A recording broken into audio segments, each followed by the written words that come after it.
Good morning and welcome, dear friends. Welcome to the Unitarian Universalist Church of Tarpon Springs. We are so glad that you have joined us today.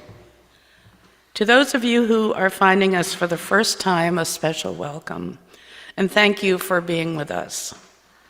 My name is Judy Pickett, and I am your worship associate today. We offer warm welcomes to all who are with us this day. If you have been lonely, hurt, afraid, or exhausted, here you will find reprieve and companionship. If your spirit is bruised by the terrible news of the week, which there's been a lot, here you will find solace. If you seek to understand, here you will be encouraged in your search. New pathways will be lit for you, and wherever your journeys take you, you will know that you can always come home again to this place, made sacred by our love. We are a church of many welcomes. Again, welcome. As Unitarian Universalists, we believe in the worth and dignity of every human being. Each person on earth has an equal claim to life, liberty, and justice, and no idea, ideal, or philosophy is superior to a single human life. As a congregation, we seek to create a diverse and accepting community based on the principles of our faith, Unitarian Universalism, and we are drawn together in voluntary loyalty. If you are new to us and want more information about UUCTS, please fill out one of these cards, that's in the pew in front of you, and drop it in the plate, and we will get you connected with our newsletter. Also, if you have a joy or concern you want to share, but you're too shy to come up to the mic, you can write it down, put it in the offering plate, and I will read it for you. So we believe that we need not think alike to love alike. We're delighted to have Reverend Kristina leading the service today, and music is provided by our music director, Bonnie Whitehurst, and our choir. Again, welcome.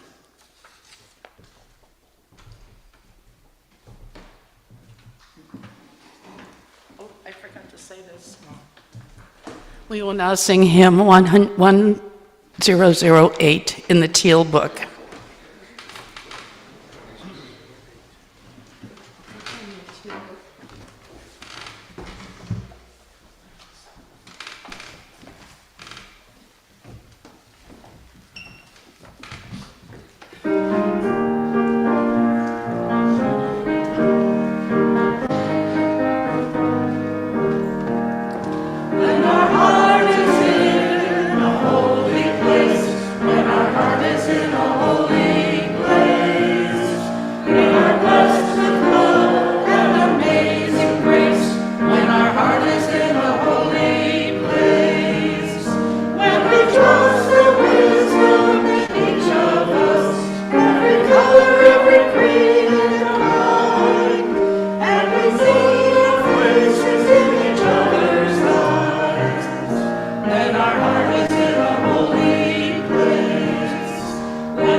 And the God of our hearts turns anew, and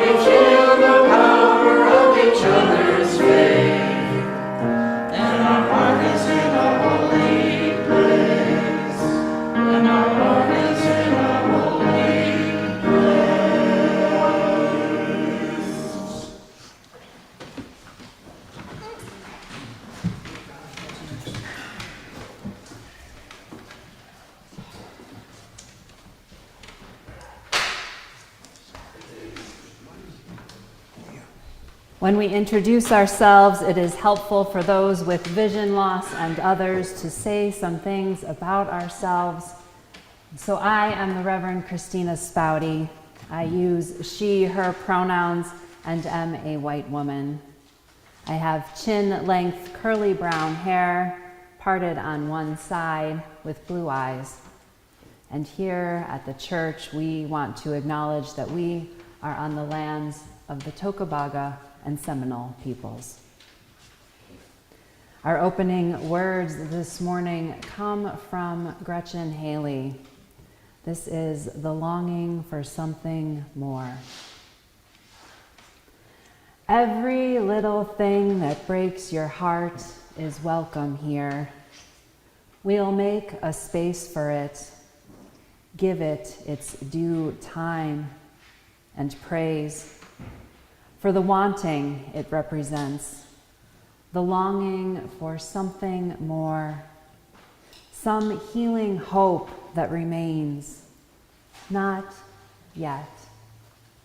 We promise no magic, no making it all better, but offer only this circle of trust, this human community that remembers, though imperfectly, that sings and prays, though sometimes awkwardly.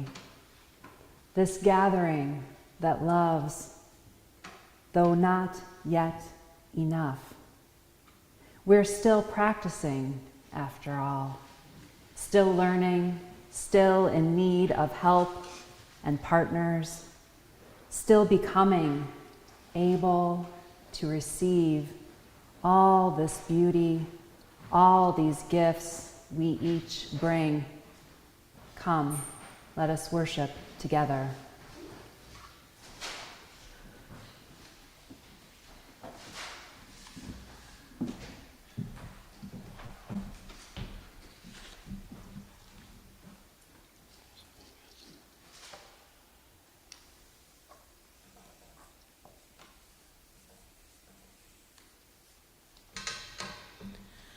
We light this chalice to find inner peace, love for each other, and faith in ourselves. Also to be welcoming to whomever we meet and kind to every living creature. So gather around this light of hope as we share this time together. Now we will be singing Spirit of Life, number 123 in the gray hymnal.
Our story today is The One-Day House by Julia Durango and illustrated by Bianca Diaz. Wilson and Gigi are neighbors and friends. "One day," said Wilson, "I will paint your house orange and yellow like the sun." Gigi smiled. "I will like that. But today, you are all the sunshine I need, she said. One day, said Wilson, I will fix Gigi's windows so she can open them wide and feel the breeze. That's a fine idea, said the ice cream man. Fresh air is good for the soul. One day, said Wilson, I will build a fence around the yard so you can have a dog to keep you company.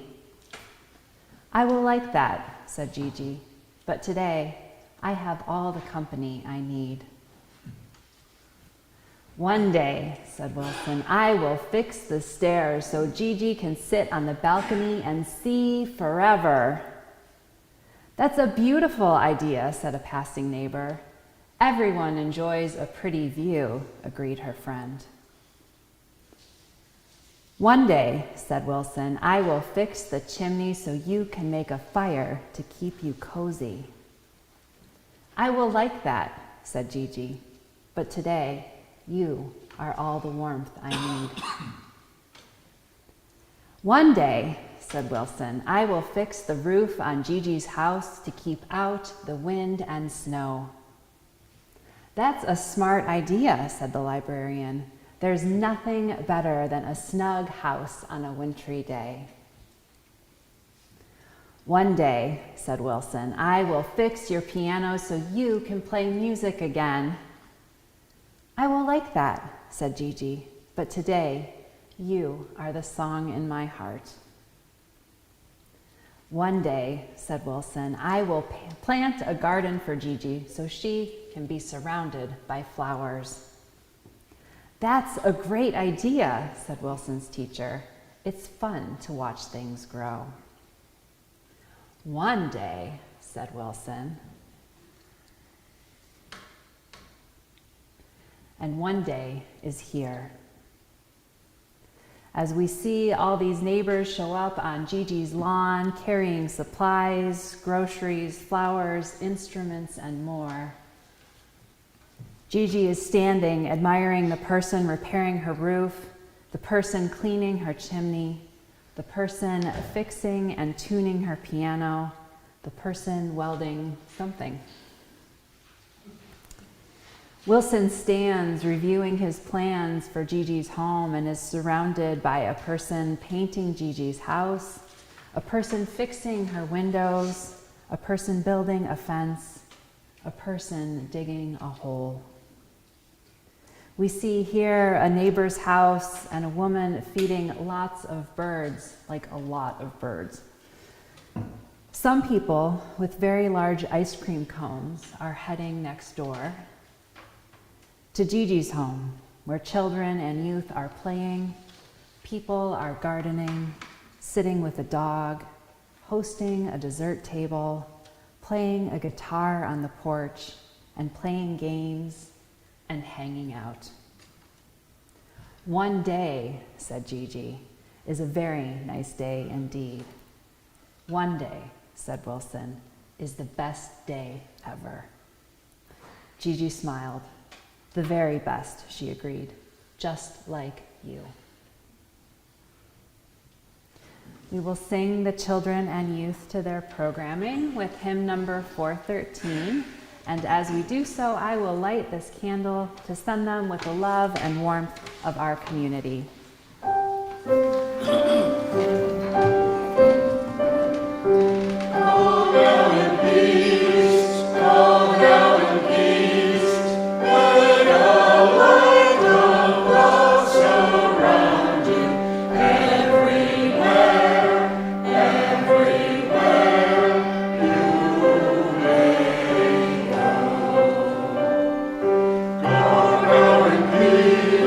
Go,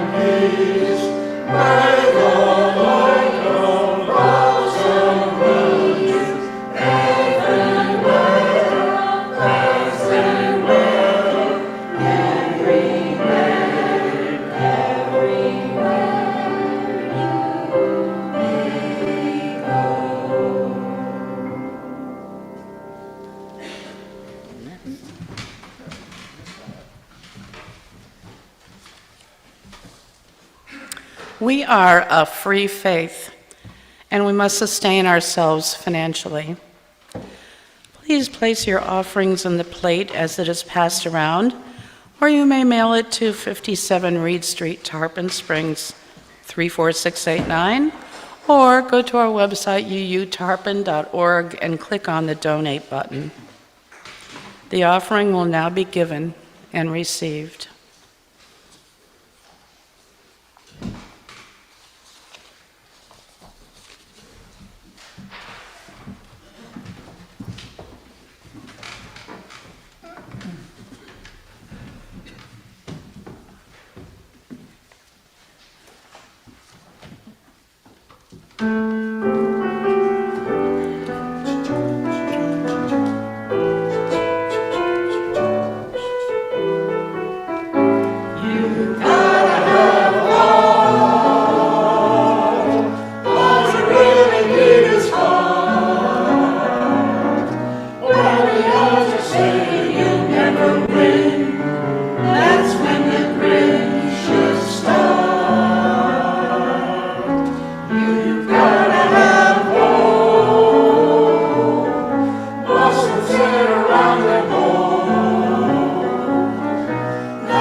Before our reading, I invite you to take a brief moment of silence with me. Take a few deep breaths into your belly. Settle into yourselves and your seat.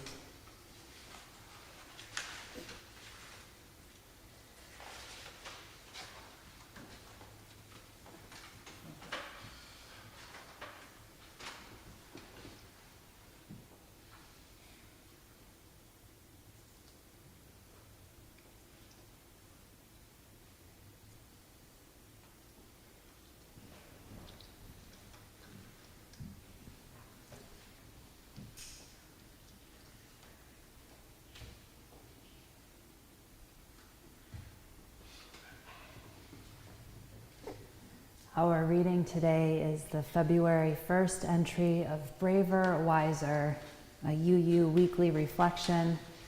This is Love in the Complicated Places by Joe Von Rue. It begins with this quote from Zora Neale Hurston. Love makes your soul crawl out from its hiding place. She writes, as a child, I didn't always have access to the basic necessities for thriving. We often didn't have food to eat. At times, we were homeless. As you can imagine, I sometimes showed up to school wearing dirty clothing and smelling unpleasant. I was the brunt of jokes, the target of bullying, and generally kept my head down, trying to get through each day. I was not very good at school. Because of my ineptitude for learning, most of my teachers didn't pay much attention to me, especially because I was my mother's daughter. Most of my teachers had her as a struggling student too. I knew myself to be a frustration for most of my teachers, at least that's how they made me feel, who seemed to avoid me as much as possible. My 5th grade teacher was called Mrs. Fong. She was a formidable woman who did not tolerate any shenanigans. Though she was never unkind toward me, I was terrified of her. One day after class, Mrs. Fong pulled me aside and said, "Do you know what deodorant is? It's time for you to start wearing some." I was absolutely mortified that a teacher had to tell me to wear deodorant. But when I was recently asked about a time when someone stuck their neck out for me, Mrs. Fong was the first person I thought of. It's funny how perspective changes over time. Something that once seemed mortifying now strikes me as a gesture of caring, of love. Love shows up in soft, easy, comfortable places. A new baby in the delivery room, a meal train when you're ill, a hug, or the street smile of a stranger. But here's the thing, love shows up everywhere. We don't always recognize it, but love shows up even more in the messy, vulnerable places.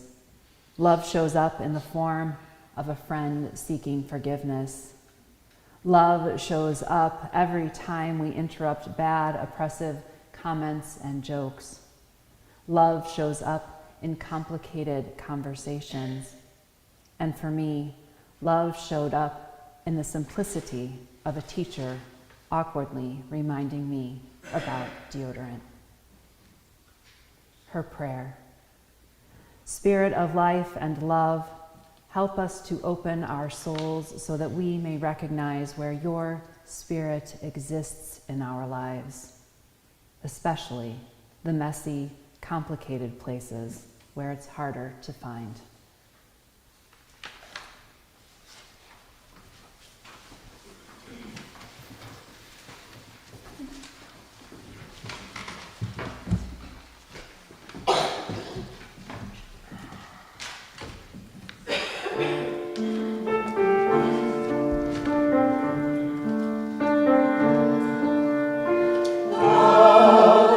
Spirit of this church and serve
He drew a circle and shut me out. Heretic, rebel, a thing to flout. But love and I had the wit to win. We drew a circle that took him in. You may already be familiar with this poem by Edwin Markham titled Outwitted. UUs love it because it so beautifully expresses the theology of our Universalist heritage. A theology so big and full of grace that I doubt we, in our smallness, cannot truly fathom it. But drawing the circle a little wider is something we can understand. Several years before I made my way to considering a church home, I made my way on another journey. I had already begun the journey inward, learning about myself, my shortcomings, my possibilities, my healing. I found, in a way that seems both by accident and perhaps as fate saw fit, a community where I was held without question, without pressure, without judgment, and offered support. Looking back, it was quite similar to what Markham described, a circle that shifted to become larger, better, more loving than it was before, one that opened to hold me in it. There was a community of people who are brilliant at creating a brave space where people are encouraged to be open and honest and to receive that openness and honesty with the belief and the understanding that comes only through the most challenging of circumstances and the knowledge that their lives depended on it, because they did and they do. After a couple of years, I moved on from that place, and some months later, I found myself with a deep soul longing for a spiritual home, the kind that makes a person restless on the inside. I wanted a place where I belonged, where I would be held, where I would be transformed. Some months after that, I began an exploration and found my way, after repeated coaxing from a friend and convinced by a love-based, not God or Christ-based wedding ceremony, into Unitarian Universalism.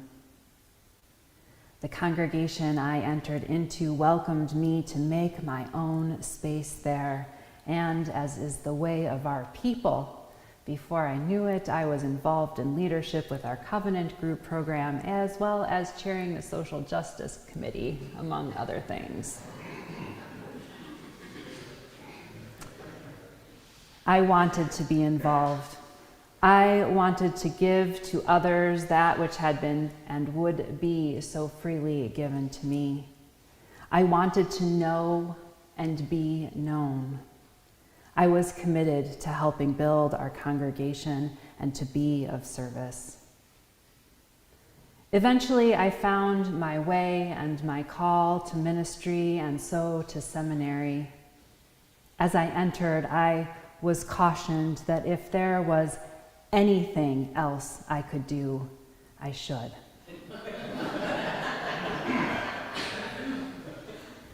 I was told to be prepared for a harder journey than I could anticipate. Sometimes people will remark on what a choice I made to become a minister, as if they really have any understanding of this work I do. And I will reply simply that there was no decision-making involved.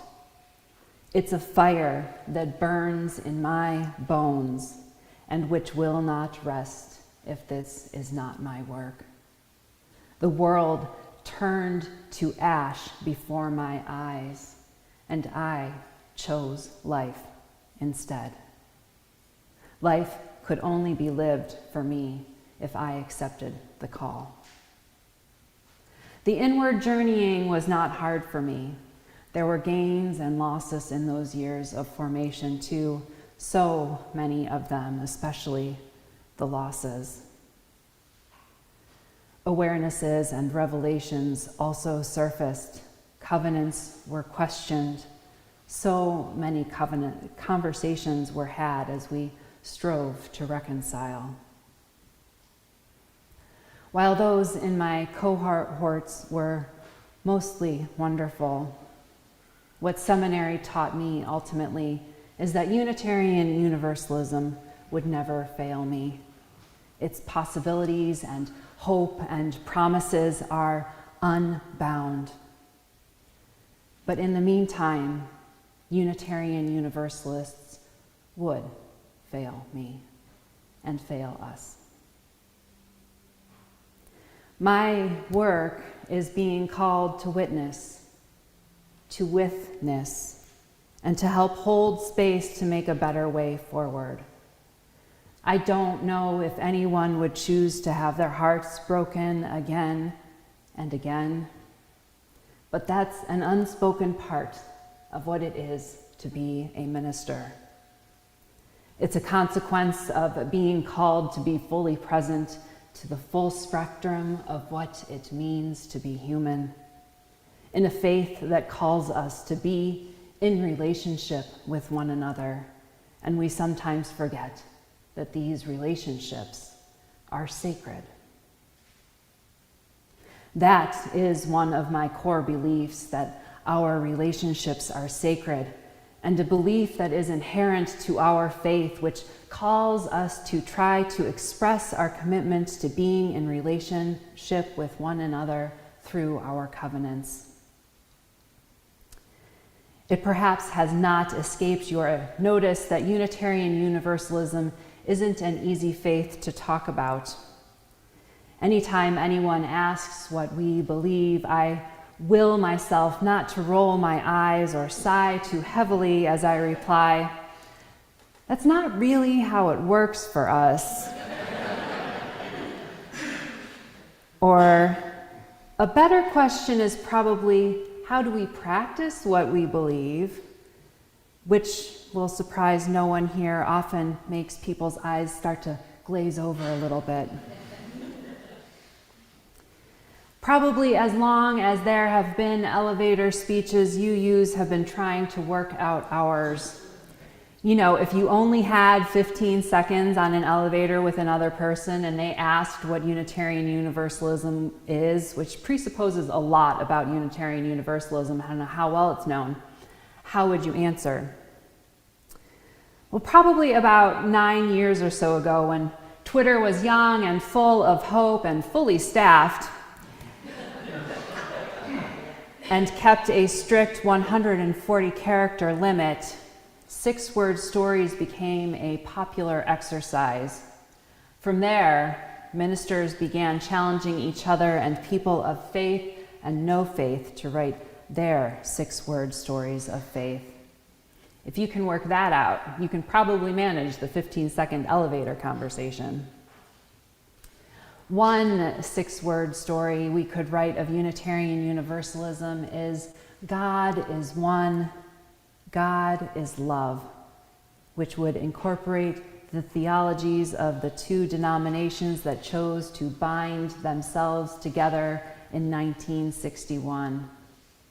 God is love is even engraved in the outdoor pulpit at Ferry Beach, a historically Universalist retreat and conference center in a state park, a sanctuary set among the trees.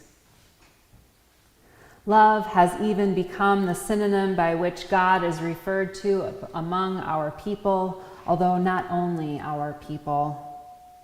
In many ways, love continues to be the value that UUs hold most dear and identify as the center of our faith, as was noted in the UUA's Article 2 Commission draft proposal to change that section of the UUA's bylaws, the section where our principles and sources are listed.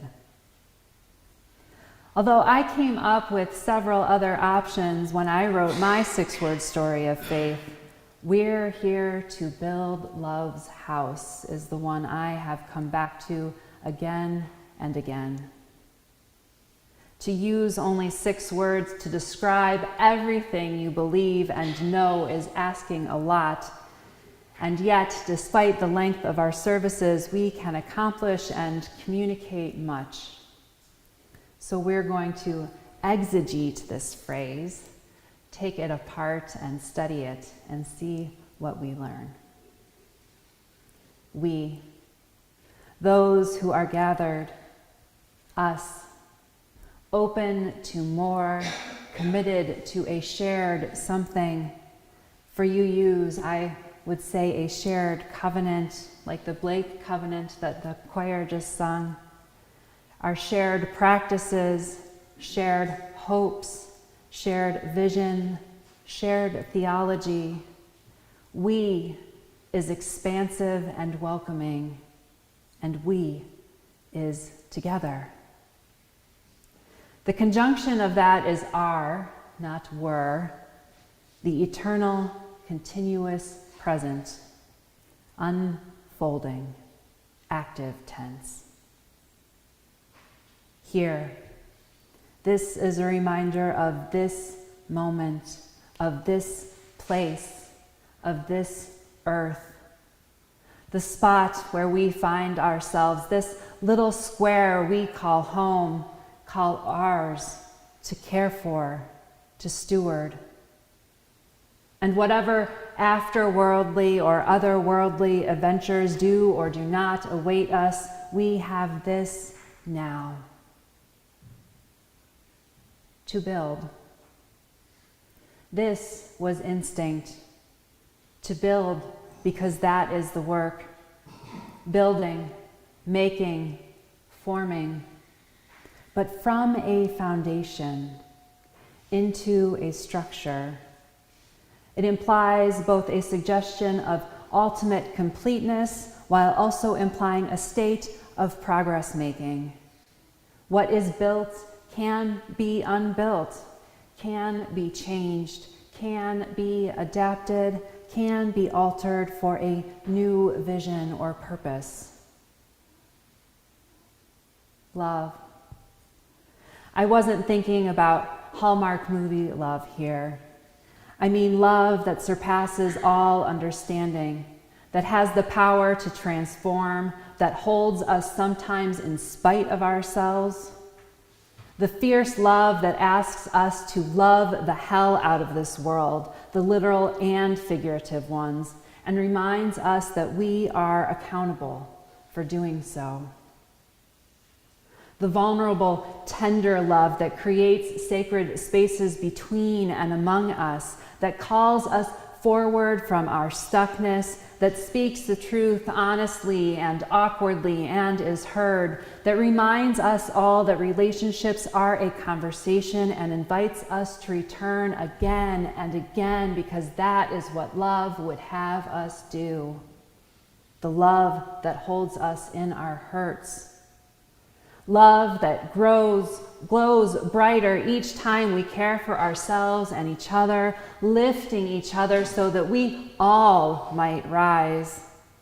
The love that shows up everywhere, even when we haven't seen it. The love that reminds us to take this breath and the next one, even when it seems impossible to do so. A love that will always draw the circle wider still to hold one more, and yet one more. House. Where else would love live? I mean, everywhere, obviously, but a building is boring, a church too confining, nor an apartment for the same reason. Love would have a house, a home.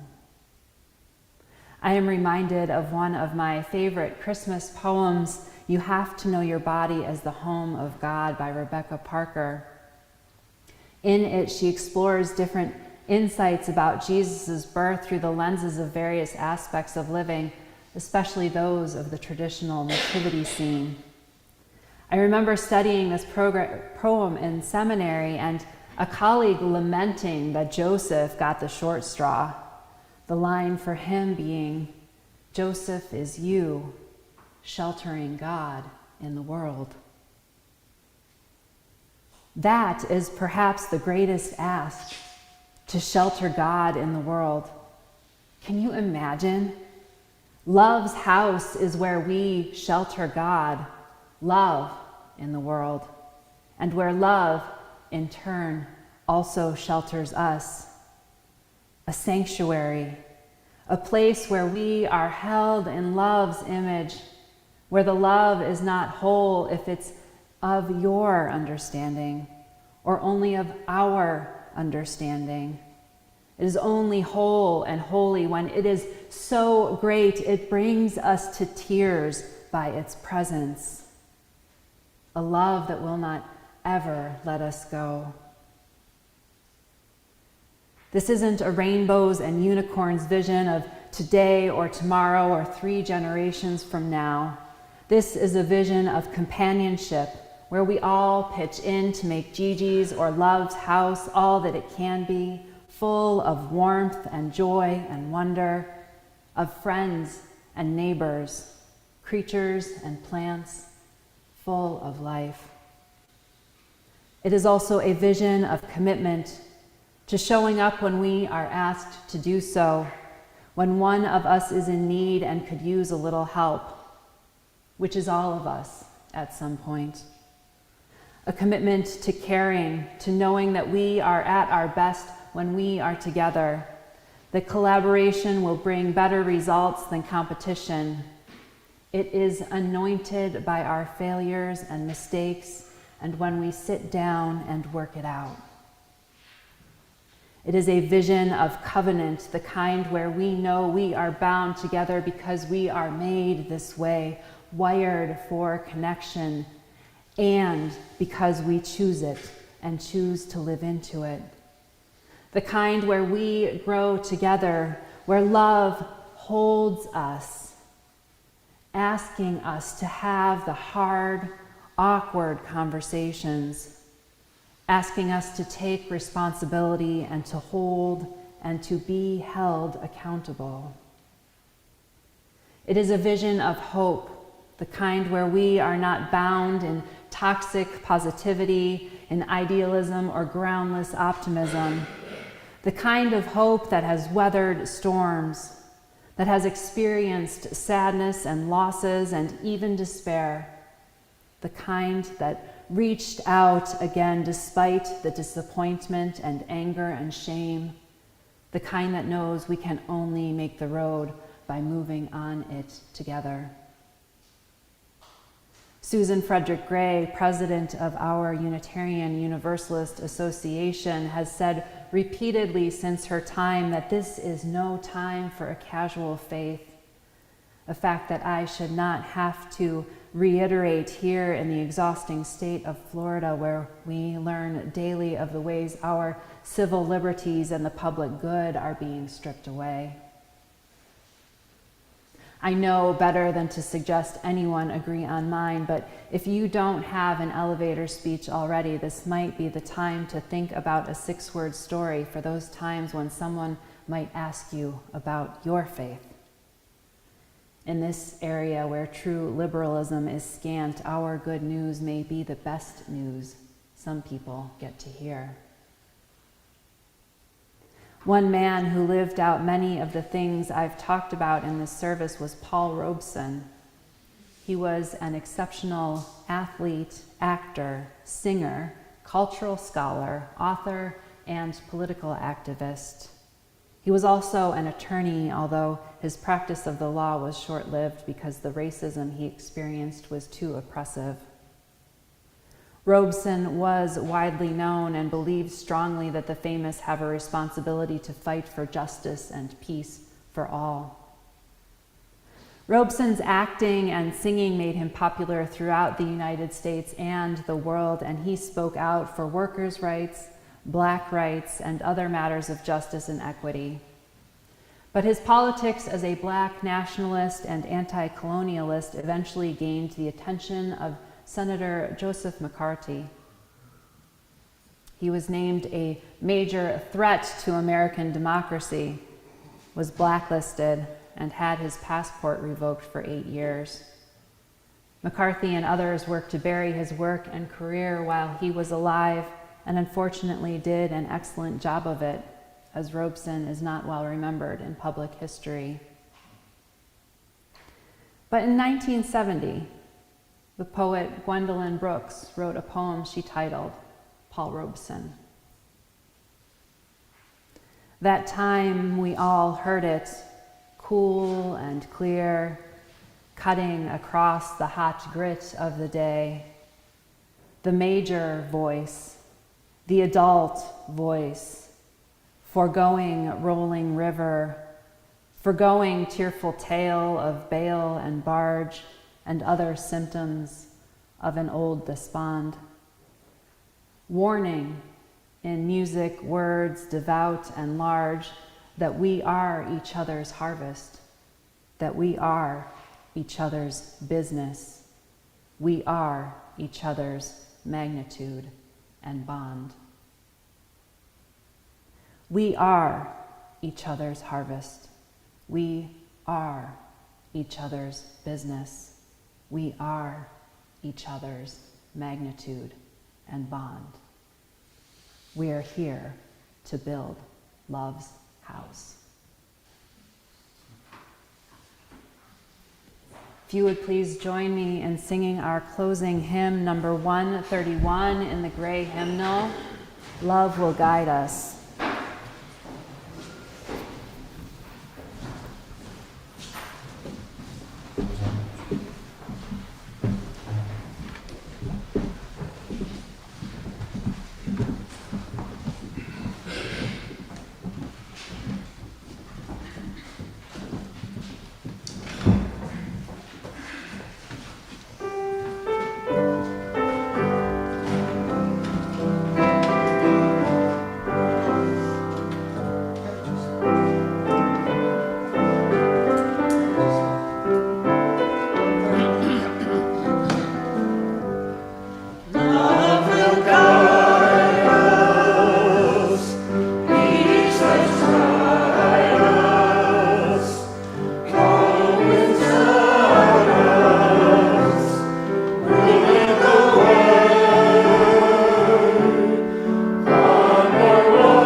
In The Gift of Faith, Jean Harrison Newyar has written, in the lore of ancient China, there is a story of a philosopher who was asked, "Where is the road called hope?"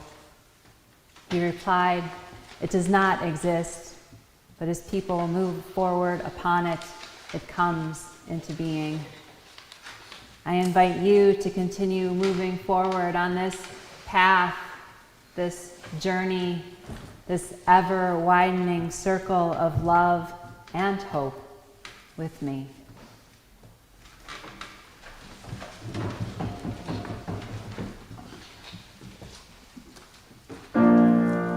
People all over the world, join hands. Start a love train. Love train.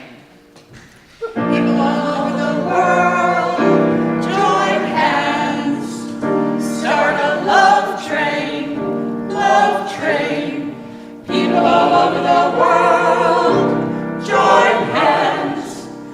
Start a love train. Love train. People all over the world, join hands. Start a love train, love train. People all over the world, join hands.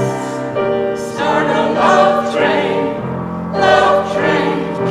Take a good look around, and if you're looking down, put a little love in your heart. Kindness will be your guide, with a little love in your heart. And the world, and the world, for you and me. You just wait and see.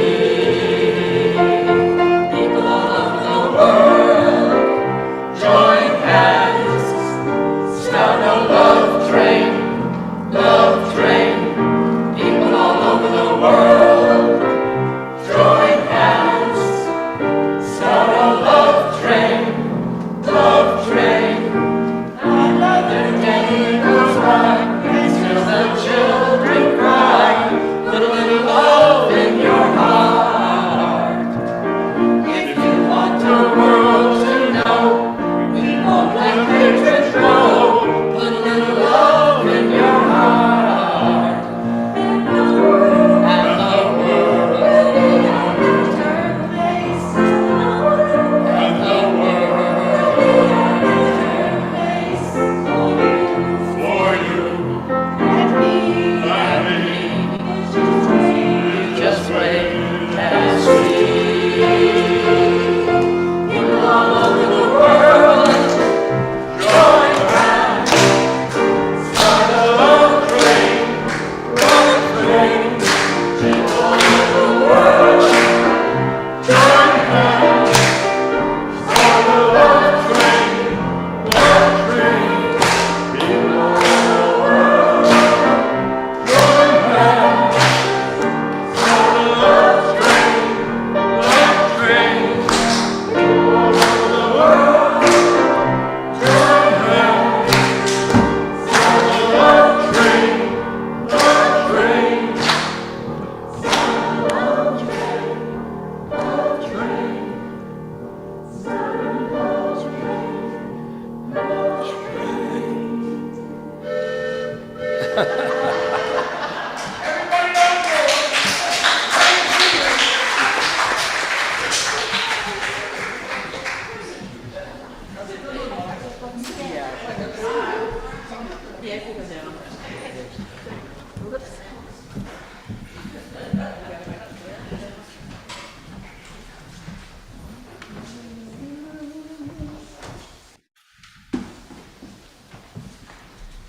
Well, that got our juices flowing, didn't it?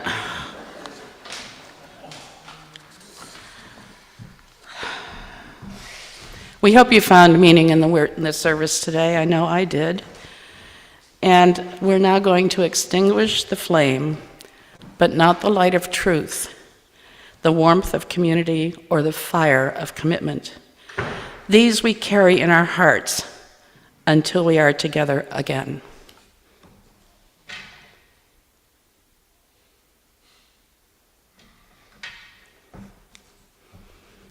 You ready?